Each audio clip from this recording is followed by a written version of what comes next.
We're going to have some fun, but before I start, don't take none of this personal.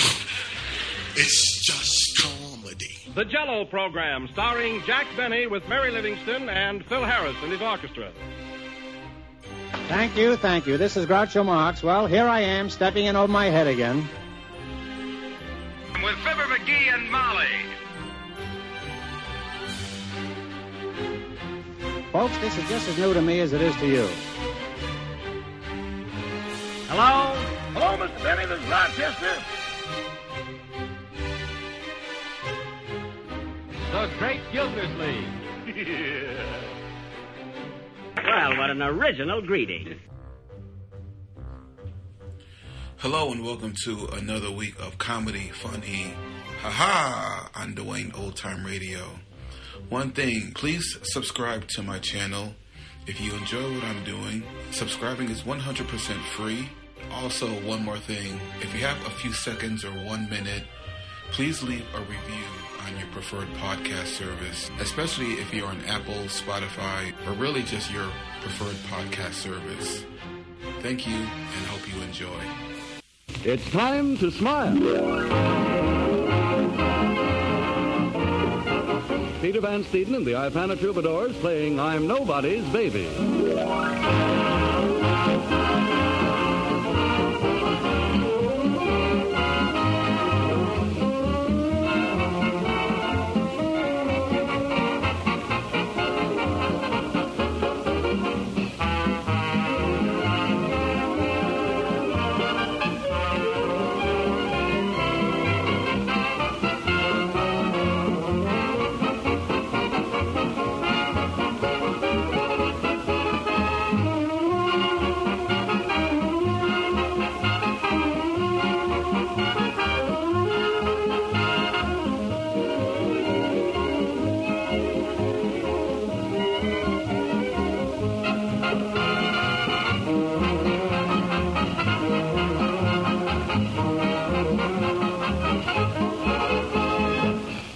Ladies and gentlemen, tonight we take you to Madame Lazonga's School of Dance, where manager Bud Abbott is trying to make an easy mark of Lou Costello. And here they are, the stars of our show, Bud Abbott and Lou Costello.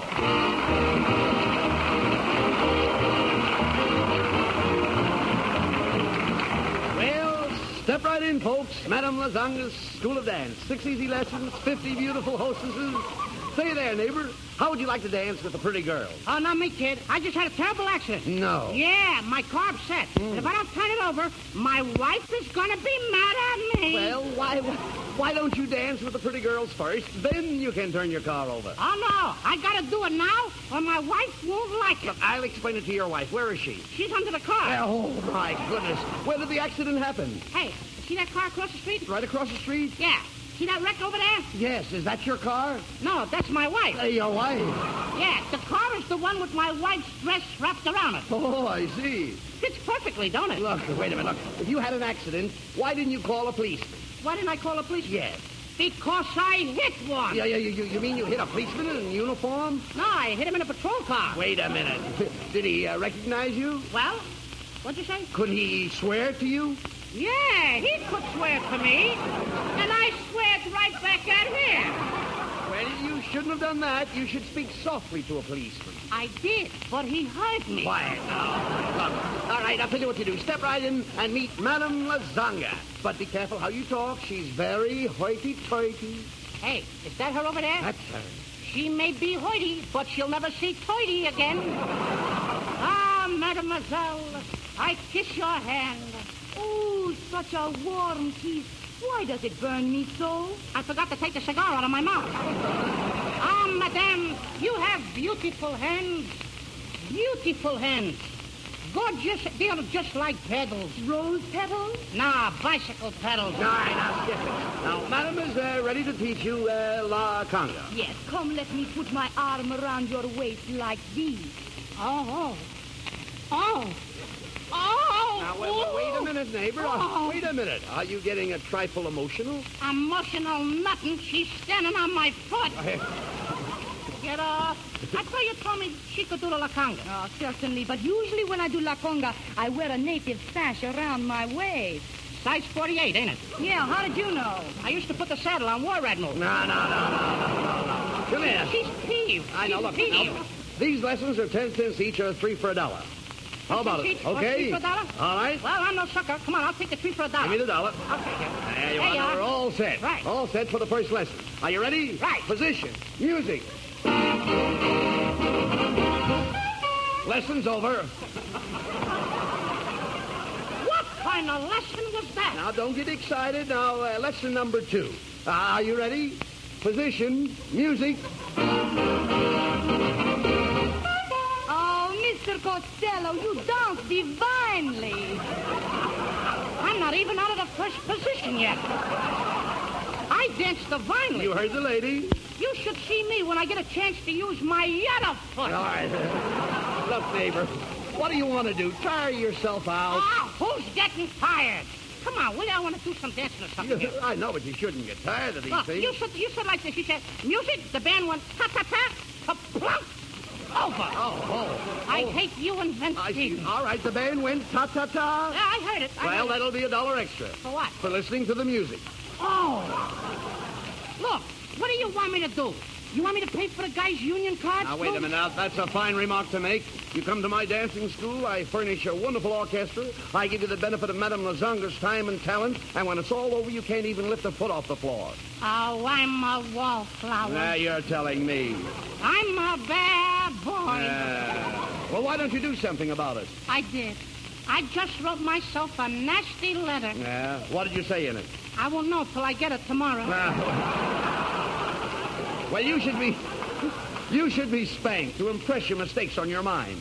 Don't you think that's going about it in a roundabout way? Oh, come on. What's the use of talking to you? You're dizzy. I think I am, too. Yeah, I know it. I don't know what's happening to me I lately. wonder. I'm getting awful dizzy. What do you mean? I'm getting spells. Spells? too. Just the other day, I walked into the World's Fair. I went in the place, and everything swam before my eyes. Where did this happen? At the Aqua King.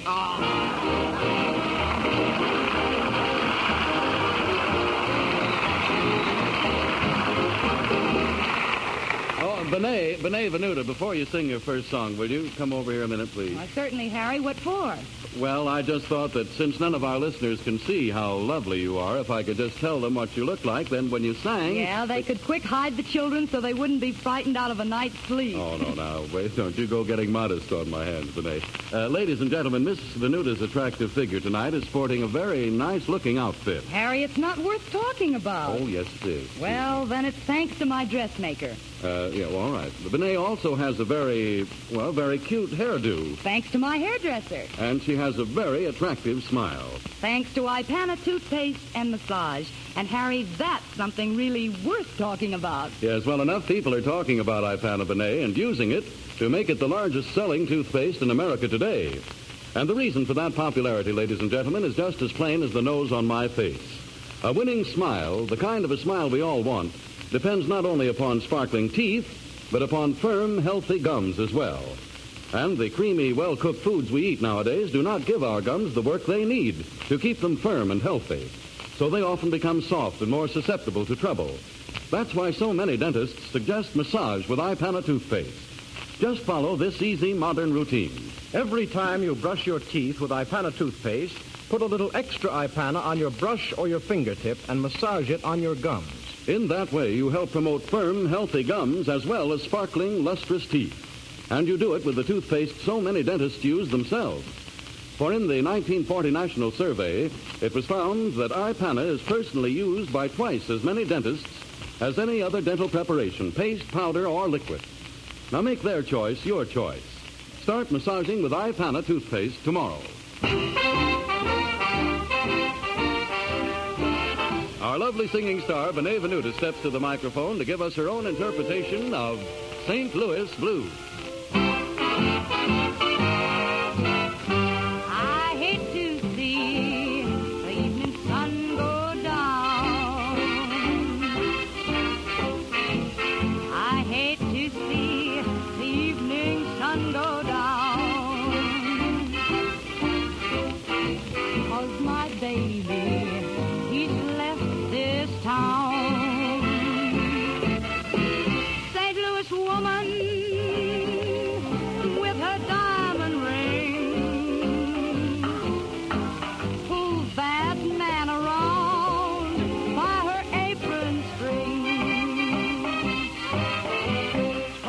powder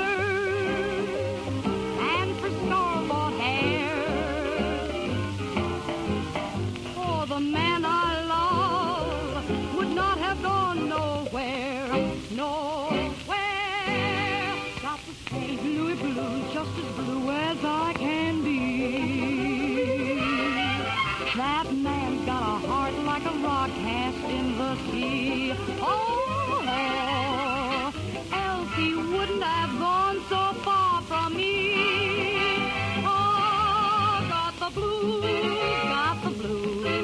got the mean St. Louis blues. That man's got a heart like a rock cast in the sea.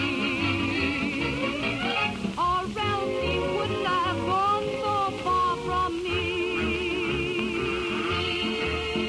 A red-headed woman makes a good man leave this town. I said a red-headed woman makes a good man leave this town. But a blonde-headed woman makes a fella slap his happy dog. Oh, I love that man like a schoolboy loves his heart, like a Kentucky colonel loves his rock and roll. And I love that man. I love him till the day I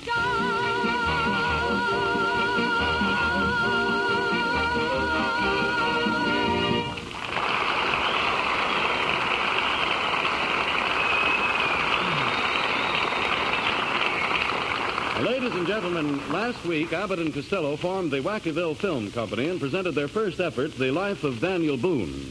Tonight, we present their second colossal flop, a swashbuckling saga of the high seas entitled Christopher Columbus. With Lou Costello as Christopher Columbus, Bud Abbott as Vespucius, Benet Venuta will play the Queen, I will play the King, and Peter Van Steeden will play the Ace.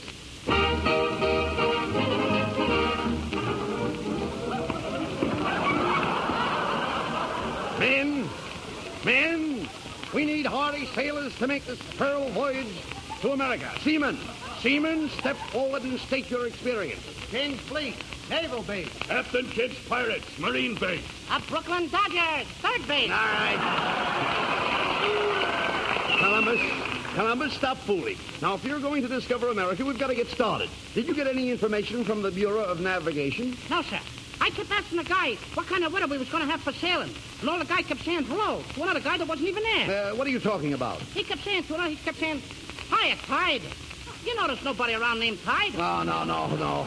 The man meant Tide was high. All right, so Tide was high. The guy will sober up in the morning. Look, I'm trying to find out about weather conditions. Suppose you're 200 miles out to sea. What happens if you run into a squall?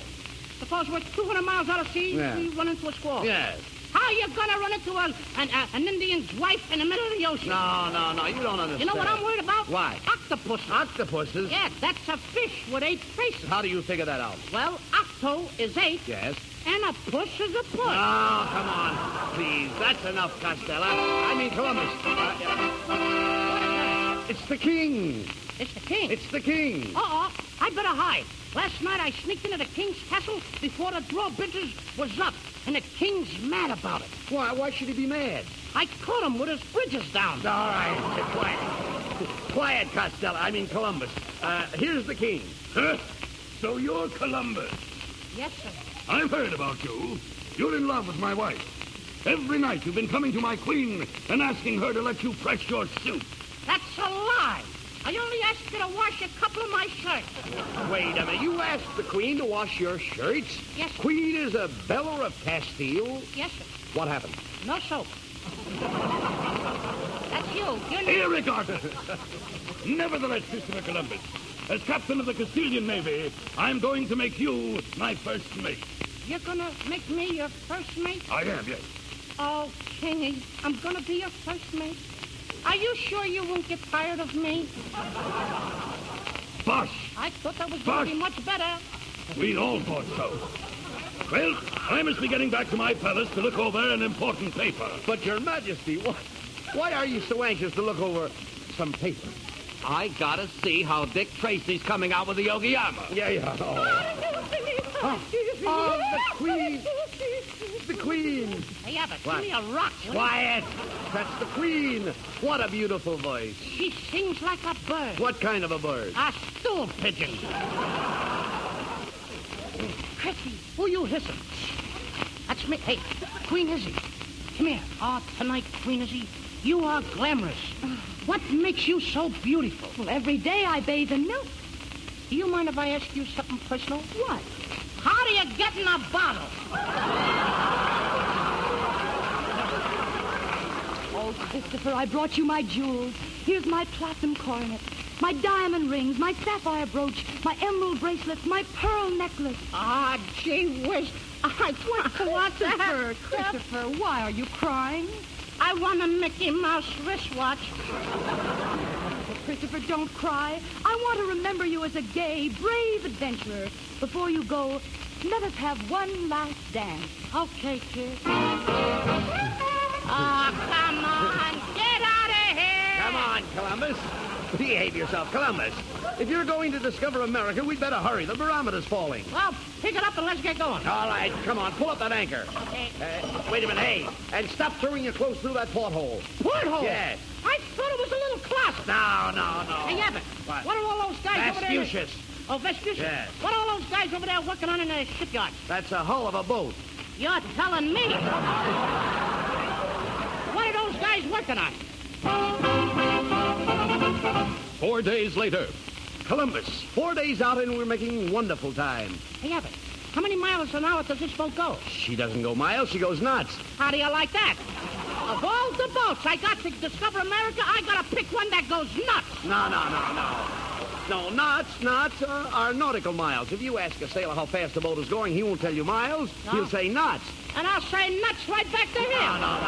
Was he a fresh guy? No, keep quiet. This is a wonderful boat. It has nice sleeping quarters, a fine dining room, and did you get a look at the officers' mess? No, I didn't see anybody's wife on board. No.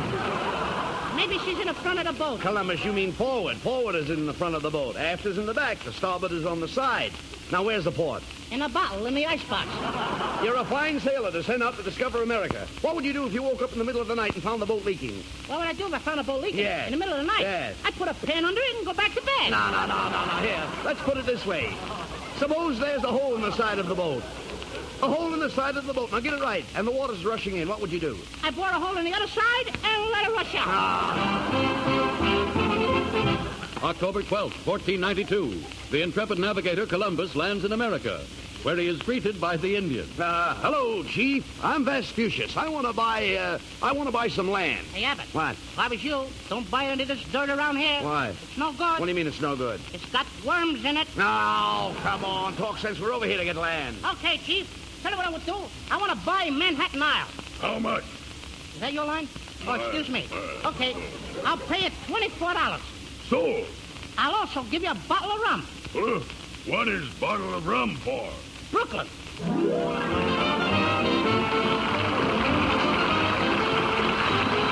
Peter Van Steeden and the Ipana Troubadours bring us the title song from the Broadway success Louisiana Purchase.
Presenting the Whack of the Week.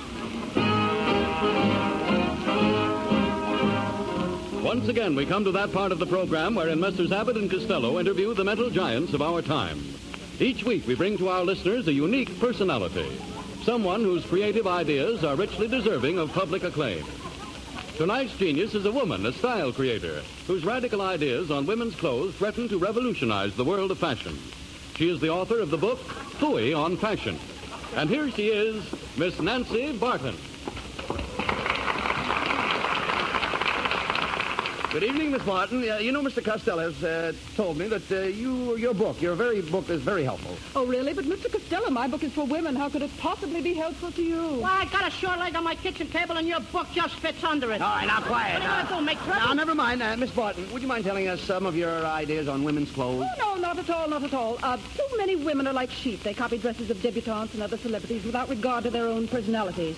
Now, this fails to express individuality and frequently results in poor color harmony. Color harmony? What's that? It's very simple, Mr. Costello. For instance, if you were carrying a pink handbag, you wouldn't wear a green dress now, would you? Oh, I wouldn't dare. Heaven forbid. What would the neighbors say? Why, I'd be the laughing stock of my sewing circle. Mr. Costello. You mean you belong to a sewing circle? Oh, yes. I just whipped up a swell dress for my wife. Costello, you made the dress yourself without having your wife with you? How did you guess her size? Oh, I tried it on a beer barrel. Yes, I did. And then I took it home and I put it on my wife. Yes, and how did it look? It looked better on the beer barrel. Well, what kind of a dress was it? I mean, was it satin? Satin? It looked like somebody slept in it. Well, from what you say, I take it Mrs. Costello is just a little overweight. A little overweight. Listen, when Abbott gets on a scale, it says 135. When I get on a scale, it says 189. When my wife gets on a scale, it says one at a time. One at a time.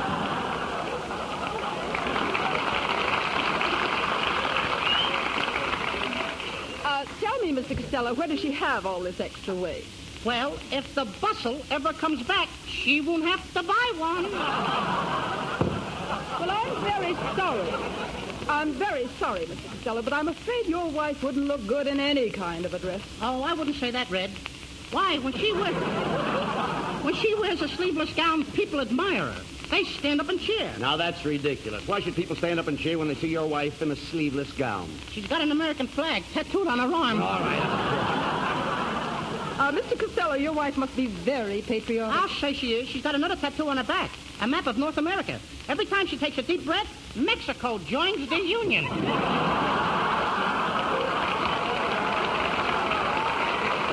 doing good.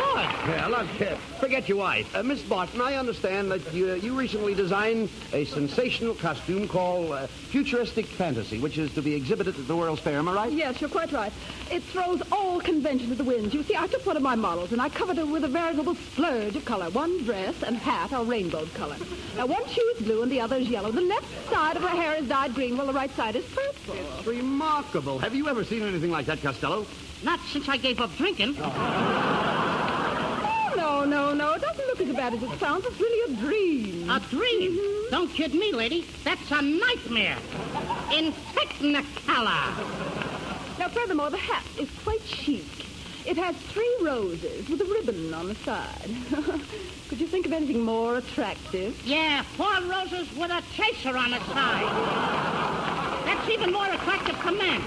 Especially if he's a musician. All right. Especially if he's in Van Stevens' band. All right, we'll forget Especially if he's Van Stevens. Well, all right, never mind. Especially if he's Van. Yes. Especially if. Yes. Especially. All right, now... I ain't got any more. All right, well, keep quiet. We're supposed to be discussing clothes. Okay. Miss Barton, what do you think I ought to wear at a dinner party tomorrow night? Well, now, that depends. Is it a catered affair? I mean, is it being arranged by a caterer? Well, a what? Caterer. Look, when we had that party at my house last week, who supplied the food? Salvation Army. Mr. Costello, if this party you're going to is informal, you can wear your tweed. Why, sure. I can wear my what? Your tweed, Costello. Your tweed. I think you're tweed, too. No. Kiss me. Now, never mind that. Now, let's get back to Miss Barton. Oh, thank you. You know, Mr. Abbott, there are other things besides clothes that contribute to the charm of a woman. For instance, milady must be careful to choose a perfume in keeping with her personality. Mr. Costello, does your wife like things scented? No, she just has them wrapped up, carries them home herself. I am talking about perfume, Shorty. Every woman has a favorite brand. You think your wife would care for my sin? No, ma'am. She don't care what you do. No. My sin is perfume. All right. Some people's is drinking, some is gambling, so your sin is perfume. No. If I was you, I wouldn't go around bragging about it. Look, talk sense, please. My sin is an expensive perfume, but my wife likes Cody sheep. What a coincidence. My wife likes McGarrett's goat. McGarrett's goat? Oh, I have never been so insulted. As far as I'm concerned, this interview is at an end. Yes, ma'am. There you are. Now, you see, Miss Barton walked out on us. And there's thousands of women listening in who expected to get styles. Information on styles. That's all right, Abbott. From now on, I'll take care of it. I'm going to tell the women all over the nation what to wear. You better. Ladies, dear ladies, have you lost your umph? Is your husband cold to you because you have no allure? He is the rat. But I'll tell you what to do. Go out and buy yourself a bleary bolero and a chick little hat trimmed with panting petunias and drooping daisies. Next, put a dab of perfume behind each ear. Personally, I prefer Canal number 5. And after that, have your nails done over in the latest color, a gruesome green. Then when you're looking your best and you're just adorable and fascinating, send for me.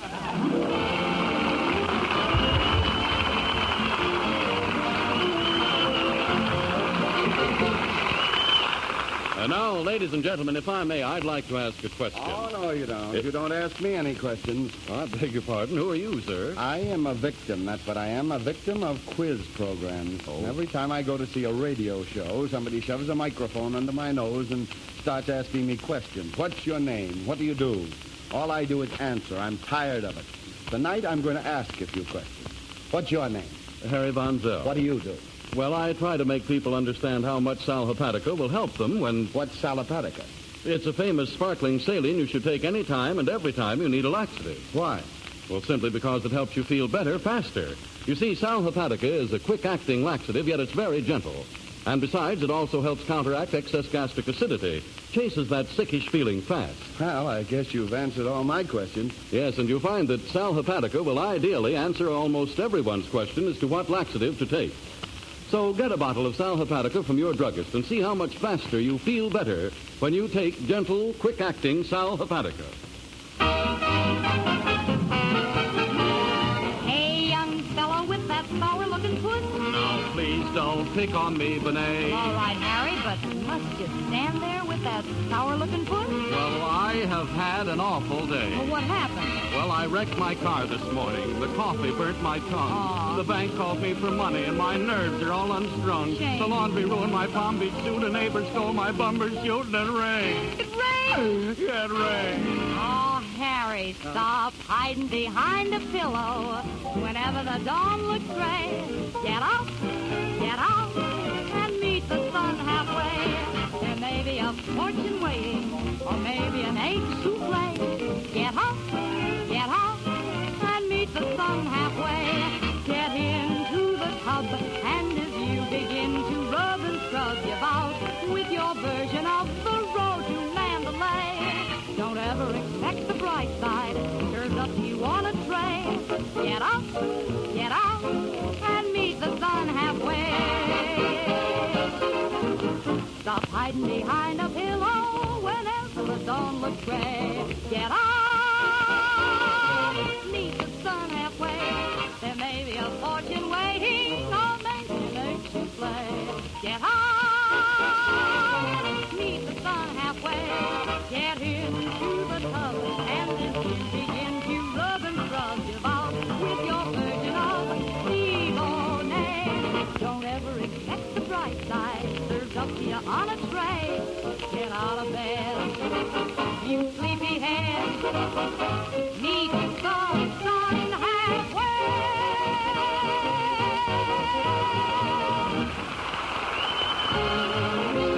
We're a little late, so So join us next week, ladies and gentlemen. Good night.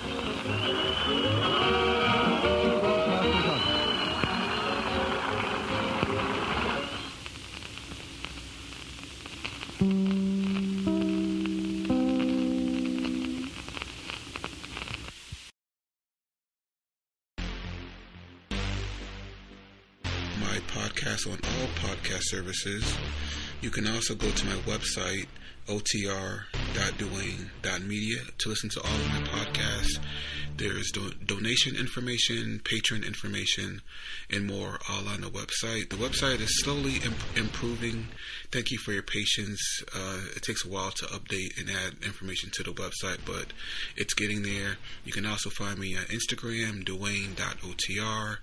You can also email me if you want, info@otr.duane.media. As always, peace.